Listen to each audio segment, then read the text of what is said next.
नमस्कार दोस्तों, यह बात है साल 1914 की, जब एक 8 साल का बच्चा जापान के एक गांव में खेल रहा था। तभी उसने कर पहियों पर चलती एक मशीन अच्छी, ये फोर्ड का मॉडल टी था, जिसको देखकर ये बच्चा बहुत ज़्यादा हैरान हुआ। यही वो दिन था जब उसे 8 साल के बच्चे को गाड़ियों और मैकेनिकल पार्ट्स से पहले बार लगाव हुआ था। इसका नाम था सुचायर होंडा, और किसको मालूम था कि आने वाले वक्त में इसका नाम हमें हर छोटी बड़ी गाड़ी पे देखने को मिलेगा। पीपी शो की वीडियो में एक बार फिर से आपका स्वागत। 1906 में जापान के माउंट फौजी के करीब एक छोटे गांव में जो चेहरे होंडा की पैदाइश हुई थी, उनके वाले लोहार होने के साथ साथ पार्ट टाइम में साइकिल रिपेयर का काम भी करते थे। होंडा के 5 बहन भाई पहले ही मुख्तलिफ बीमारियों की वजह से एक माँ चुके थे, लिहाजा उसके माँ बाप को अपने इस बच्चे से काफ़ी उम्मीदें थी, लेकिन उसको पढ़ाई से तो कोई लगाव नहीं था। अलबत्ता अपने आप के साथ साइकिल रिपेयर करने में होंडा को ज़्यादा दिलचस्प थी। जब वो 16 साल का हुआ तो उसने न्यूज़पेपर में जब का एक एड देखा। 8 चौकी नामी टोक्यो के इस ऑटोमोबाइल सर्विस स्टेशन पर टेक्नीशियन चाहिए थे। होंडा ने कंपनी को जब के लिए लेटर लिखा और खुशकिस्मती थी कि वहां से पॉजिटिव रिप्लाई भी आ गया। यही वो टाइम था जब होंडा अपना घर और स्कूल छोड़कर कमाने की आप लगाएं टोक्यो रावण हो गया। होंडा का ख्वाब तो तब टूटा जब वो टोक्यो में 8 चुके पहुंच गया था। कंपनी के मालिक ने होंडा से सफाई के कम करवाना शुरू कर दिए, और यहाँ तक कि उसको बेबी सेटिंग पर लगा दिया। होंडा विचार करता तो क्या करता, एक तरफ वो अपना घर और माँ बाप को छोड़कर निकाला था, तो दूसरी तरफ उससे फालतू कम लिए जा रहे थे। उसको वापस अपने गांव जान में शर्म रही थी, क्योंकि वह अपने पेरेंट्स को फेस करने की हिम्मत नहीं कर रहा था। यही वजह थी कि अगले कई महीना तक वह वही और जॉब्स करने पर मजबूर रहा। कुछ ही के बाद 8 चौकी के मालिक ने वर्कशॉप के काम भी लेना शुरू करती है। होंडा को इस काम में शुरू से बहुत इंटरेस्ट था, इसीलिए वो चीज़ों को आसानी से समझ जाता था। चंद महीना में वो हर तरह की गाड़ी और उनके पार्ट्स के बारे में काफ़ी कुछ जान चुका था। इस दौरान 8 चुके ने 2 भारत कर भी बनाई, जिसमें पहले गाड़ी 8 देवलर थी और दूसरी कॉर्टिस। ये दोनों गाड़ियाँ यूज्ड इंजन को इस्तेमाल करके बनाई गई थी, जिन्होंने जापानी मोटर कर चैंपियनशिप 1924 में पहले पोजीशन भी हासिल की। होंडा अभी तक एक अच्छा मैकेनिक था, लेकिन इस रेस में वो ड्राइवर के साथ इंजीनियर के तौर पे बैठा था। यही वो इवेंट था जिसके बाद सच्चाई वो होंडा ने मोटर भारत को अपना रिलीजन बना दिया। अगले कई सालों तक वह 8 चुके में ही जब करता रहा और अपने एक्सपीरियंस को बढ़ता भी रहा। 1928 में 22 साल की आगे में उसके मालिक ने अपनी एक और ब्रांच खोलने का फैसला किया। ये ब्रांड हैमरसू शहर में होना थी, जिसको चलने के लिए मालिक ने होंडा को जिम्मेदारी देकर वहां भेज दिया। होंडा ने 8 छिपाई की इस नई ब्रांच को एक वर्कर से शुरू किया था और सिर्फ 2 ही सालों में 30 वर्कर्स तक पहुंच दिया। वो अब एक ब्रिलियंट मैकेनिक और रेसिंग ड्राइवर भी बन चुका था। उसने अपनी महारत का फ़ायदा उठाते हुए अपने मालिक के लिए एक भारत कर डिज़ाइन की। ये गाड़ी 120 किलोमीटर पर आवर की स्पीड से चल सकती थी, जिसने पुराने सारे रिकॉर्ड तोड़ दिए थे। यह रिकॉर्ड अगले 20 सालों तक जापान का हाईएस्ट रिकॉर्ड बना रहा। 8 चुके के मालिक के दिल में होंडा की अहमियत माजिद बढ़ चुकी थी। वह अपना खुद का वर्कशॉप खोलना चाहता था, लेकिन शायद किस्मत को ये मंजूर नहीं था। 1936 में रेसिंग के दौरान होंडा का एक हालनाक हादसा हो गया। इस एक्सीडेंट में उसकी जान तो बच गई, लेकिन उसका लेफ्ट बाजू फ्रैक्चर हो गया, शोल्डर डिसलोकेट हो गया और चेहरे पर कई जख्म चुके थे। उसको अपनी ज़िंदगी यही ख़त्म होते दिखाई दे रही थी। ना वह मैकेनिक का कम कर सकता था और ना ही रेसिंग में हिस्सा ले सकता था। कई महीना के बाद वो जब दोबारा ठीक हुआ तो उसने 8 चुके के मालिक से रिक्वेस्ट की कि वो अब यह रिपेयरिंग का कम नहीं कर सकता, बल्कि उसने आइडिया पेश किया कि क्यों ना वो अब स्पेयर पार्ट्स बनाने के लिए एक अलग कंपनी शुरू करें। 8C के सटीक होल्डर ने होंडा का ये आइडिया फ़ौरन रिजेक्ट कर दिया। उनको ऑलरेडी प्रॉफिट मिल रहे थे और कोई भी नहीं चाह रहा था कि नया रिस्क लिया जाए। इसी पर होंडा अपने डिसाइड किया कि पार्ट्स मैन्युफैक्चरिंग की कंपनी वह अकेले ही खोलेगा। 1936 में 30 साल साल की उम्र में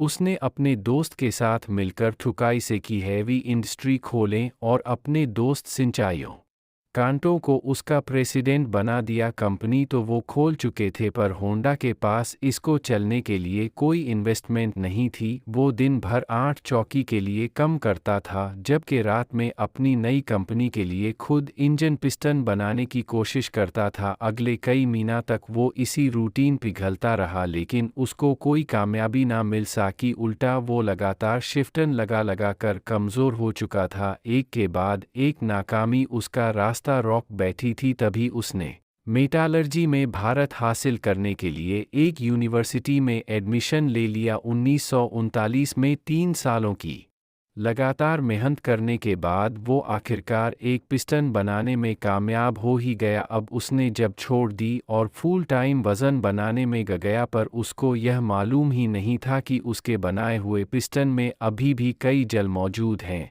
उसने टोयोटा कंपनी को अपने पिस्टन ऑफ़र किया तो टोयोटा ने 50 में से 47 डिजाइन्स रिजेक्ट कर दी। यह खबर होंडा पर बिजली बनकर गिरी क्योंकि उसके पास अब वापसी का भी कोई रास्ता नहीं था। उसने मुख्तलिफ कंपनी की रिटायरमेंट को समझना के लिए पूरे जापान के डर लगाना शुरू कर दिए। अलग अलग फैक्ट्रीज में गया कर मैन्युफैक्चरर से मिला। अगले कई साल उसने मार्केट को समझना में लगा दिए और उसके बाद होंडा ने एक बार फिर से पिस्टन बनाए। इस बार यह पिस्टन साड़ी कंपनी के क्वालिटी कंट्रोल पास कर चुके थे। उसको धड़ाधड़ ऑर्डर्स मिलन शुरू हो गए और एक बार फिर से होंडा को अपने ख्वाब पूरे होते दिखाई दिए। ऑर्डर्स को पूरा करने के लिए उसकी कंपनी ने 2000 वर्कर्स को भी हायर कर लिया। होंडा की ये खुशी सिर्फ चंद महीना की मेहमान थी। यह किसको मालूम था 19 जीवन में जापान वर्ल्ड वार 2 में कूद गया और मिनिस्ट्री ने कई जापानी कंपनी को अपने कंट्रोल में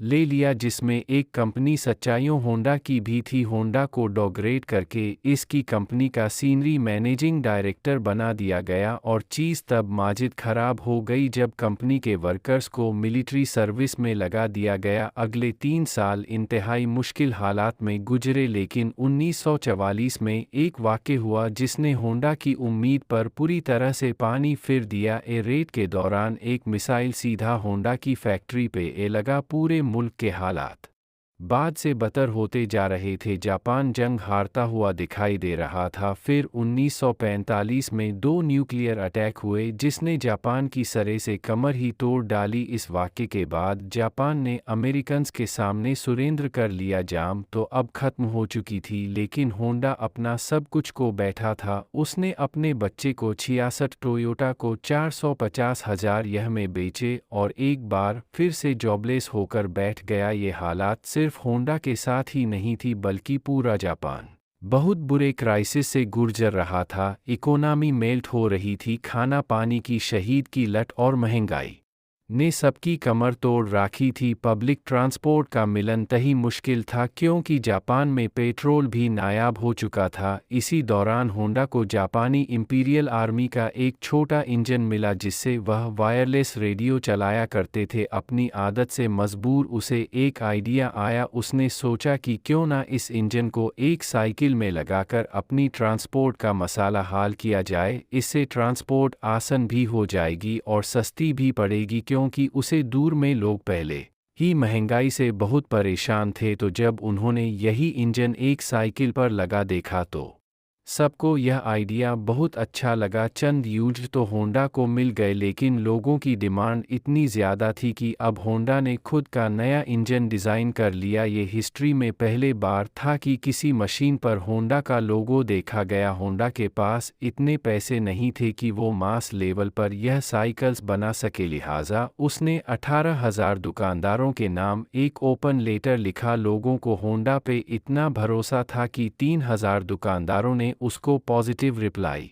दिया और पैसे भी एडवांस में देती है। अगले 3 सालों में होंडा ने एक ऐसी मोटरसाइकिल बनाई जो मार्केट केट की रिटायरमेंट के यह सुपर कप के नाम से लॉन्च की गई, जिसने आते ही मार्केट में धूम मचा दी। यह मॉडल इतना कामयाब हुआ कि 1958 में इसने अमेरिका की अपनी ट्रायम्फ और हार्ले डेविडसन की सेल्स को भी पीछे छोड़ दिया, क्योंकि होंडा को रेसिंग का बहुत शौक तो था ही, इसीलिए उसने अब भारत बाइक बनाने का फैसला किया। वो मुख्तलिफ बाइक रेसेज में जाता और जितने वाली बाइक्स इतिहास फीचर्स नोट डाउन करता जाता, उसे दूर में ऐसे भारत कंपटीशन रेस से बढ़कर मैन्युफैक्चरिंग कंपनी के लिए मार्केटिंग का टूल हुआ करते थे। चंद सालों में होंडा की पहले भारत बाइक लॉन्च की गई, जिसने 1962 इंटरनेशनल रेसिंग कंपटीशन में पहले पोजीशन हासिल की। इस रेस ने होंडा का नाम पूरी दुनिया में फेमस कर दिया। 1960 में होंडा दुनिया की सबसे बड़ी मोटरसाइकिल मैन्युफैक्चरिंग कंपनी बन चुकी थी और 1968 तक यह 1 करोड़ यूनिट सेल कर चुके थे। अपनी ज़िंदगी के 62 ईयर्स गुजरते के बाद आखिरकार सच्चाइयों होंडा को कामयाबी तो मिल चुकी थी, लेकिन जो ख्वाब वो बचपन से ही लिए बैठा था वो अभी तक पूरा नहीं हो पाया था। होंडा अब कर मैन्युफैक्चरिंग की तरफ भी जाना चाहता था। कई लोगों ने उनको ऐसा करने से माना भी किया, लेकिन उन्होंने किसी की एक ना सुनी। उसे वक्त जापान में ऑलरेडी नोएडा और निशान जैसी कंपनी अपना बिजनेस जेम बैठी थी, वहां मार्केट में अपनी नई जगह बनाना काफ़ी मुश्किल था। होंडा ने अपनी पहले पिकअप ट्रक T360 लॉन्च की, जो कि फेल हो गई। उसके बाद भारत कर S500 लॉन्च की, जिसके सिर्फ 1300 यूनिट्स ही। बाइक पे कई सालों की मेहनत और कई दर्जन डिजाइन्स रिजेक्ट होने के बाद फाइनली 1972 में होंडा सिविक लॉन्च की गई। ये वो गाड़ी है जिसके नए मॉडल आज तक पूरी दुनिया में फेमस है। 1980 में होंडा मोटर जापान की तीसरी बड़ी मैन्युफैक्चरिंग कंपनी थी और सिर्फ 10 सालों में ही ये दुनिया की तीसरी बड़ी हो गई। आज होंडा का नाम हमें cars, motorcycles, boat engines, plane engines और दर्जनों पावर टूल्स पर देखने को मिलता है। सिविक के लॉन्च होने के अगले ही साल 1973 में कंपनी से रिटायरमेंट ले ली थी और फिर अगस्त 1991 को उनकी ज़िंदगी का यह सफ़र हमेशा के लिए ख़त्म हो गए। उम्मीद है पीपी शो की यह वीडियो भी आप लोग भरपूर लाइक और शेयर करेंगे। आप लोगों के प्यार भरे कमेंट्स का बेहद शुक्रिया। मिलते हैं अगली शानदार वीडियो में।